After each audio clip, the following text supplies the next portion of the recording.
No big deal. Oh, natalo si Alexandra Ayala kay Alexandra Olinikova sa Strasbourg Open. Masakit? Oh, nakakadismaya? Para sa ilan, oo. Pero para sa tunay na nakakabasa ng galaw ng tennis world, isa lang itong malinaw na mensahe. Warm-up pa lang ito. Ang totoong gera ay sa French Open mismo.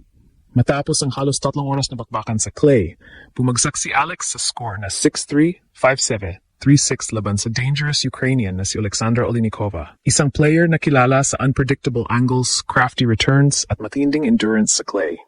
Pero kahit natalo, maraming tennis analysts ang nakakita ng isang bagay. Lumalalim ang laro ni Alex. Hindi ito simpleng pagkatalo. Isa itong rehearsal para sa Roland Garros. Tandaan natin, galing si Alex sa solid run sa Rome kung saan natalo niya sina Xinyu Wang at Magdalena Frech bago yumuko kay Elena Rybakina. Ibig sabihin, tumitibay na ang kanyang laban kontra world-class competition. At habang maraming fans ang nagre-react online, karamihan sa tunay na supporters ay isa ang sinasabi. Babawi tayo sa French Open. Dahil sa clay courts ng Paris, hindi sapat ang power lang. Kailangan ng tibay, kailangan ng composure, kailangan ng puso. At yan mismo ang unti-unting nabubuo kay Alex. Ang Strasbourg, testing ground lang. Ang French Open, doon magsisimula ang tunay na pagyanig ng mundo. Sa totoo lang, ito ang problema kapag sobrang taas na ng expectations kay Alex. Kapag nanalo siya, normal na lang. Kapag natalo, parang katapusan na agad ng mundo. Pero ganyan talaga kapag superstar level na ang tingin ng tao sa isang atleta. At iyon ang patunay na malayo na ang narating ng batang Pinay. Dating junior sensation lang. Ngayon, pinag-usapan na sa buong tennis world. Bago pa magsimula ang Strasbourg Open, umakyat si Alex sa number 38 ng WTA rankings, isa sa pinakamataas na ranking na naabot ng isang Filipina sa modern era ng tennis. Hindi basta-basta iyon. At mas lalong hindi aksidente. Pinaghirapan iyon sa bawat training session, bawat tournament, bawat madaling araw na laban na pinapanood ng mga Pilipino. Kaya nang makaharap niya si Alexandra Olinikova, isang clay court specialist na may matinding experience sa mahahabang rallies at strategic point construction, alam ng mga experts na hindi ito magiging madaling laban. At yun nga ang nangyari. Sa unang set, kontrolado ni Alex ang momentum. Aggressive ang forehand, malinis ang placement. Tahimik pero lethal ang galaw niya sa baseline. Parang statement agad, hindi ako nandito para mag-adjust. Ako ang magpapadjust. Nakuha niya ang first set, 6-3. Pero doon nagsimula ang chess match. Unti-unting binago ni Olinikova ang pacing.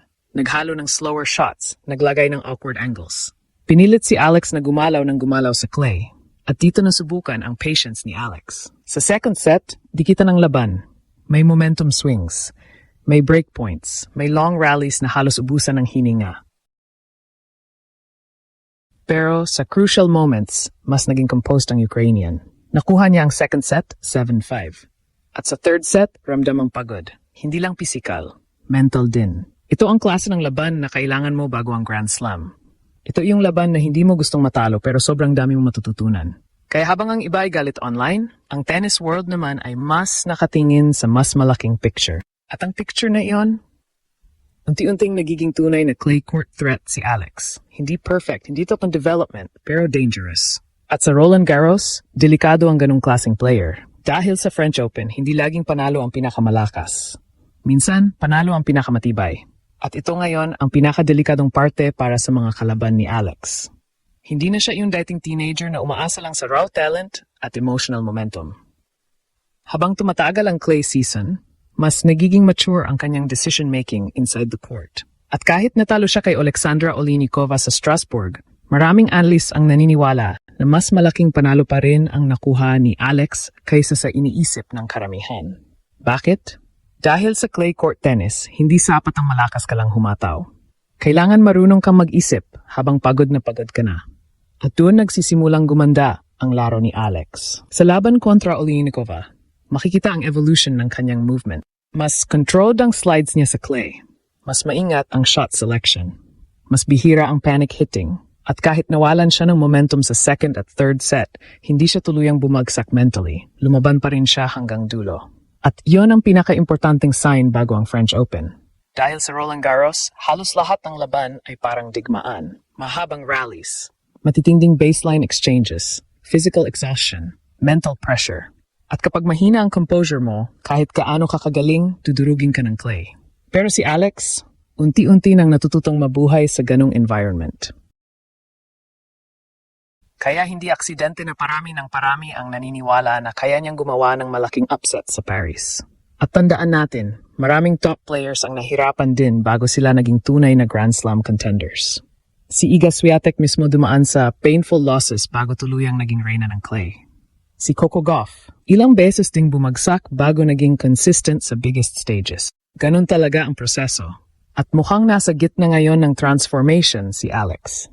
Habang ang ibang fans ay nakatingin lang sa scoreline, ang tunay na tennis experts ay nakatingin sa body language, rally construction, movement efficiency, at mental reactions under pressure. At dun lumalabas ang malaking pagbabago kay Alex. Hindi na siya basta exciting prospect lang. Nagiging tunay na threat na siya. Mas nakakatakot ngayon si Alex dahil mas marami na siyang experience laban sa elite competition. Hindi na siya intimidated sa malalaking pangalan. Hindi na siya madaling mataranta kapag dikitan ang laban. At higit sa lahat, mas lumalalim na ang kanyang confidence bilang isang clay court player. Ito ang dahilan kung bakit maraming fans ang hindi natitinag kahit natalo siya sa Strasbourg. Kasi alam nila na iba ang atmosphere ng French Open.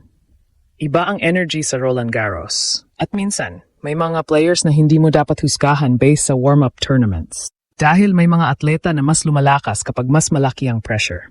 At mukhang isa doon si Alex. Imagine this. Pagpasok niya sa Paris, dala niya hindi lang ang pressure ng ranking o expectations.